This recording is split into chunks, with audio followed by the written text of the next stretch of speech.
আসসালামু আলাইকুম রহমতুল্লাহি ওবরকাতুহু। সম্মানিত দর্শক, আজকে যে বিষয়টি নিয়ে আলোচনা করব, অনুরোধ যে প্রথমে আপনারা বিষয়টিকে নেগেটিভ অর্থে নেবেন না। তারেক রহমান সাহেবের দুই অন্ধকার। দুই বলতে আমি যেটা বোঝাচ্ছি যে তার রাজনীতির পূর্ব এবং পশ্চিম যেটা রয়েছে। আমাদের রাজনীতির উত্তর দক্ষিণ নেই, পূর্ব এবং পশ্চিম রয়েছে।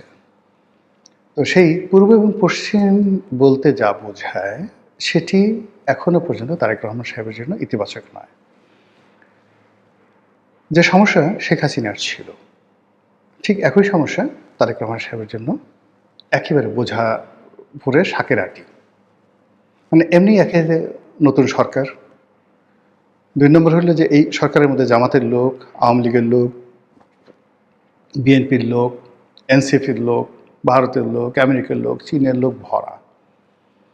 তিনি কাউকে বিশ্বাস করতে পারছেন না, তিনি কাউকে নির্ভর করতে পারছেন না। যে লোকের ধরুন পররাষ্ট্রমন্ত্রী নিজের না, যে লোকের স্বরাষ্ট্রমন্ত্রী সম্পর্কে তার প্রতিপক্ষরা যে সকল কথাবার্তা বলছে, এই কথাবার্তার কোনো সদুত্তর দলের পক্ষ থেকে কেউ দিতে পারছে না। যেখানে স্বরাষ্ট্রমন্ত্রী বলছে অমুকের, অমুক ব্যক্তির, অমুক রাষ্ট্রের, অমুক অমুক, এই সমস্ত বাজে কথার একটা উত্তর বিএনপির পক্ষ থেকে দেওয়া যাচ্ছে না, স্বরাষ্ট্রমন্ত্রী নিজেও দিচ্ছেন না, তার পক্ষে কেউ কথা বলছে না। একজন স্বরাষ্ট্রমন্ত্রীকে বলা হচ্ছে রয়্যাল লোক, এএস আলমের লোক। এই সমস্ত কথা সহ্য করা যায় বলেন তো? এই গেল স্বরাষ্ট্রমন্ত্রীর কথা। ফলে এই স্বরাষ্ট্রমন্ত্রীর ডান দিকে যদি তার থাকে, বাম দিকে যদি আপনার পররাষ্ট্রমন্ত্রী থাকে, এই আমেরিকার লোক, এই ইউনুসের লোক, এই ডিপ স্টেটের লোক। কিন্তু এ লোক কোনো কিছুরই না ধরেন, কিন্তু এ লোক যে বিএনপির না, এটা তো সত্য। তো এই বিষয়গুলো এখন তারেক রহমান সাহেব ধরেন তার স্বরাষ্ট্রমন্ত্রী, তার পররাষ্ট্রমন্ত্রী, তাদের ব্যাপারে তাকে চোখ বুঝে নির্ভর করতে হবে। এর চেয়ে গুরুত্বপূর্ণ মন্ত্রণালয় বাংলাদেশের দ্বিতীয়টি নেই, দুটোই গুরুত্বপূর্ণ মন্ত্রণালয় আছে। গেল সেন্ট্রাল ব্যাংকের অর্থব্যবস্থা, এখানে এই ভদ্রলোক আসলেন গভর্নর হয়ে। ওনার সঙ্গে দলের কি সম্পর্ক?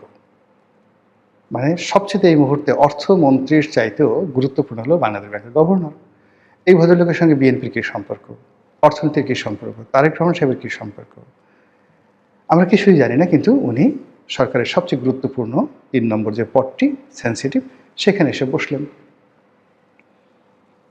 এরপরে ধরেন সরকারের পরিকল্পনা মন্ত্রণালয়, মানে যদি বলা হয় বাংলাদেশকে যদি আগামীতে এগিয়ে নিতে পারে, সেটা হলো পরিকল্পনা মন্ত্রণালয়। সেখানে মন্ত্রীকে জুনায়েদ সাকিব, সে তার দলের লোক নয়, এটাই সে প্রথম এমপি, এটাই সে প্রথম মন্ত্রী।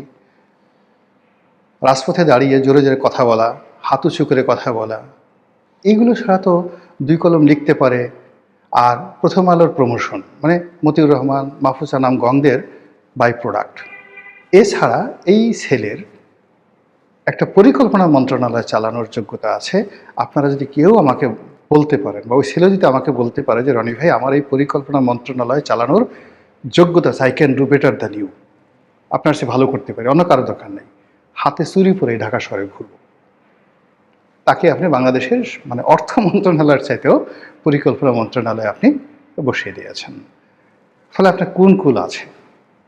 আপনি এখানে একজন ভদ্রলোকে নিয়ে আসছেন পররাষ্ট্র উপদেষ্টা রূপে, যেখানে যাচ্ছে খলিলুর রহমানের সাথে গেছে। খলিলুর রহমান সাহেব যদি আকাশের চাঁদ হয়, এ লোক মোমবাতি, অবোধ শিশু, এখনও রাজনীতি, অর্থনীতি, পররাষ্ট্রনীতির তার যে দুধ দাঁত এটা গজিয়েছে, এটা পররাষ্ট্র মন্ত্রণালয়ের একটা জুনিয়র, যে যাকে বলা হয় ফার্স্ট সেক্রেটারি কোনো একটা মন্ত্রণালয়ের, মানে আয়দার মন্ত্রণালয়ের অথবা যাকে বলা হয় দূতাবাসের, বলতে পারবে না। রেসপেক্টই, মানে একজন লোক পররাষ্ট্র উপদেষ্টা হবেন, যেখানে আগে রিয়াজ রহমান ছিলেন, যেখানে আগে শমশের মোবিন চৌধুরী ছিলেন। শমশের মোবিন চৌধুরীর মতো মানুষ ওই সময়টাতে বেগম জিয়াকে যেভাবে ভারতে নিয়ে সংবর্ধনা দিয়েছিলেন, মনমোহন সিং স্বয়ং এয়ারপোর্টে এসে তাকে রিসিভ করেছেন, একজন শমশের মোবিন চৌধুরীকে, চৌধুরীর কারণে। এবং শেখ হাসিনার বিকল্প হিসেবে ওই সময় শেখ হাসিনার রেজিম, শেখ হাসিনার জমানাতে বেগম জিয়া বিরোধী দলীয় নেত্রী হিসেবে যাচ্ছে এবং তাকে রিসিভ করার জন্য প্রধানমন্ত্রী মনমোহন সিং এয়ারপোর্টে চলে এসছে, নিজে গাড়ির দরজা খুলে দিয়েছে। রেকর্ড কার জন্য? There were somebody in the foreign affairs matter. এটা শমশের মুবিন চৌধুরী করেছেন। তার অপরাধ কি? সে তারেক রহমান সাহেবকে তুমি তুমি করে বলতেন, এছাড়া কোনো অপরাধ ছিল না, নাথিং। তুমি তুমি করে বলতেন, এই হলো তার অপরাধ। যা গেল। এখন এখানে যে আসছে, হুমায়ুন কবির যে আসছে, সে হয়তো তারেক রহমান সাহেবকে সালাম করেন, ভাইয়ে ভাইয়ে ডাকেন বা স্যার স্যার ডাকেন, কিন্তু এগুলো দিয়ে তো চীনের সাথে বাণিজ্য হবে না, এগুলো দিয়ে তো ভারতের সাথে কূটনীতি হবে না, এগুলো দিয়ে আমেরিকার সঙ্গে বার্গেনিং হবে না।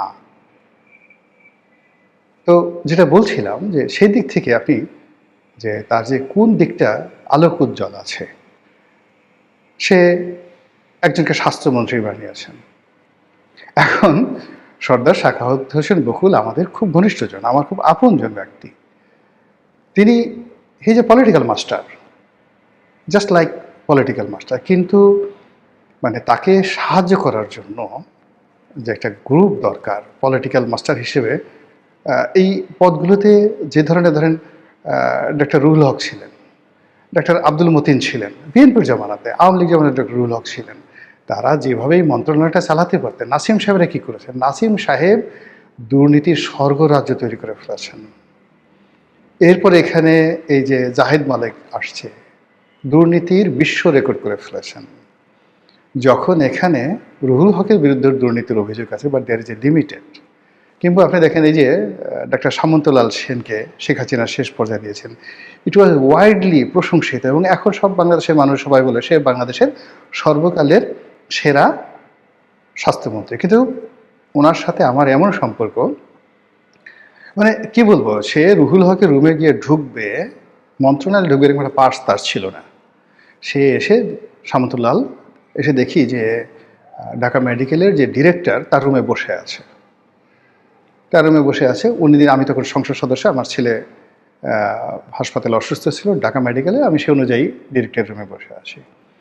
তো সে ডিরেক্টর মুস্তাফিজুর রহমান ছিল তখন, ব্রিগেডিয়ার মুস্তাফিজুর রহমান ছিল ডিরেক্টর, যেটা ওষুধ প্রশাসনের পরে ডিজি হয়েছিলেন।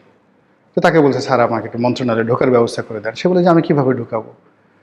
তখন আমি সামন্তলালকে নিয়ে গেলাম, শুধু নিয়ে গেলাম না, সামন্তলালও জীবিত, শুধু ওনাকে আমার গাড়িতে নিয়ে গেলাম, মন্ত্রণালয়ে ঢুকালাম এবং ওনাকে সোজা নিয়ে মানে স্বাস্থ্যমন্ত্রী মিটিংয়ে ছিলেন, সে স্বাস্থ্যমন্ত্রীর সামনে, রুহুলকের সামনে নিয়ে বললাম যে আপনি এই ফাইলটা দেখেন, প্রধানমন্ত্রীর ফাইল, এই ফাইলটা আপনি ওকে করে দেন। আর ওই কাজটা যদি 2010 সনে আমি না করতে পারতাম, তাহলে আজকে যে বার্ন ইউনিটটা এটা তৈরি হতো না। এখন এইটা সাক্ষী সামন্তলাল।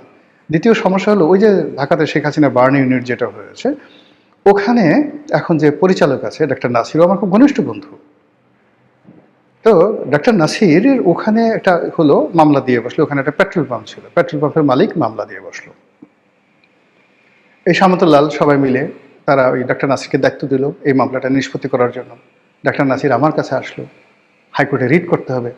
আমি তখন এই যে পরে আওয়ামী লীগের যে মন্ত্রী হয়েছে সমর রেজাউল করিম, সেই সমর রেজাউল করিমকে বললাম যে ভাই আপনি এই মামলাটা করে দেন। সেই মামলাটা করে দিল।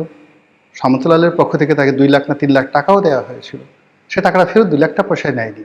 তা আজকের এতগুলো একটা জিনিস হলো, এখানে যে গোলাম মোল্লা রনি নামক একজন মানুষ আছে, এখানে যে সামন্তলাল আছে, এখানে যে ডাক্তার নাসির আছে। তো ডাক্তার নাসির তো বিএনপির লোক, কিন্তু বিএনপির লোক হওয়া সত্ত্বেও সে সামন্তলালের সঙ্গে তার সম্পর্ক ছিল সবচেয়ে ভালো। তারপরে সে এখন এই বার্ন ইনস্টিটিউটের সে পরিচালক। কিন্তু এই বার্ন ইনস্টিটিউটটা বিল্ডিং করা থেকে শুরু করে এই ডাক্তার নাসিরের যে ভূমিকা, তার যে কর্তৃত্ব, সে না হলে ডাক্তার নাসিরের না হলে এটা হতো না। আবার সে ডাক্তার নাসিরকে এখান থেকে বদলি করে, সে যখন সবচেয়ে ভালো কাজ করেছে তাকে বদলি করে আওয়ামী লীগের যারা বদমাশগুলো আছে তাকে ফরিদপুরে পাঠিয়ে দিয়েছে, তার চাকরি নিয়ে টানাটানি। তো ওই সময় আমরা তো তাকে সাহায্য করেছি, সহযোগিতা করেছি। তো এইভাবে এই কাজগুলো আসলে যখন একটা মন্ত্রণালয় চলে, সেখানে পলিটিক্যাল কানেক্টিভিটি থাকলে সেখানে ভালো। এখন সর্দার সাখাওয়াত হোসেন বকুল, তিনি এই জায়গাটাতে তিনি যে ভালো করবেন, এই ভালো করার জন্য দে আর মাস্ট হ্যাভ রিজন। বিএনপি দীর্ঘদিন এখানে ডাক্তার জাহিদ যেভাবে করতে পারতেন, এইভাবে এই মন্ত্রণালয়ে ওনার পক্ষে এই মুহূর্তে সম্ভব না, কিন্তু তিনি প্রচণ্ড দৌড়াদৌড়ি করতেছেন, বক্তব্য দিচ্ছেন, ডেইলি মানে ফাটাকেস্টের মতো ঘুরে বেড়াচ্ছেন, কিন্তু ফলাফল শেষ পর্যন্ত ঘোড়ার ডিম আসবে। এবং যদি দুর্নীতির অভিযোগ এসে যায় আগের মতো, আপনারা আশ্চর্য হতে পারবেন না। বিকজ স্বাস্থ্য মন্ত্রণালয়ের সিন্ডিকেটটা এত শক্তিশালী, এত বিরাট ব্যাপক যে ওখানে আসলে নিয়ন্ত্রণ করা very tough, very very tough. Anyway, যেটা বলছিলাম যে চীন টাকা দেবে না, এর কারণে পররাষ্ট্রমন্ত্রী গেছেন, চীনের রাষ্ট্রদূত তারেক রহমান সাহেবকে নিমন্ত্রণ জানিয়েছেন ভিজিটের জন্য। কিন্তু এই মুহূর্তে যেটি দরকার সেটি হলো আনলিমিটেড টাকা দরকার। চীন সেই টাকাটা দেবে না, বিকজ এটা লিখে রাখেন যতক্ষণ না পর্যন্ত আমেরিকার সঙ্গে আমাদের যে চুক্তিটি রয়েছে সেই চুক্তি বলবৎ থাকবে, চীন একটি পয়সাও দেবে না। আর চীনের হাত থেকে যদি এইভাবে বাজেটের সাপোর্ট না পায়, সরকার পরিচালনা করা, বাজেট টেনে নেওয়া, এটা মানে এই মুহূর্তে এটা বলতে গেলে দুরূহ একটা বিষয়। দ্বিতীয়ত হলো যে আমেরিকাকে পৃথিবীতে কেউ কখনো সুখী করতে পারেনি, যেখানে সৌদি আরব পারেনি, কাতার পারেনি, যেখানে কুয়েত পারছে না, যেখানে ইরান পারেনি। ইরানের মতো এত ঐতিহ্যবাহী একটা রাষ্ট্র, তারা তো আমেরিকার সাথে সম্পর্ক রক্ষা করার চেষ্টা করেছে, তাদের প্রথম থেকে সুদীর্ঘকালের আমেরিকার সঙ্গে তাদের বন্ধুত্ব, সেটা তারা পারেনি।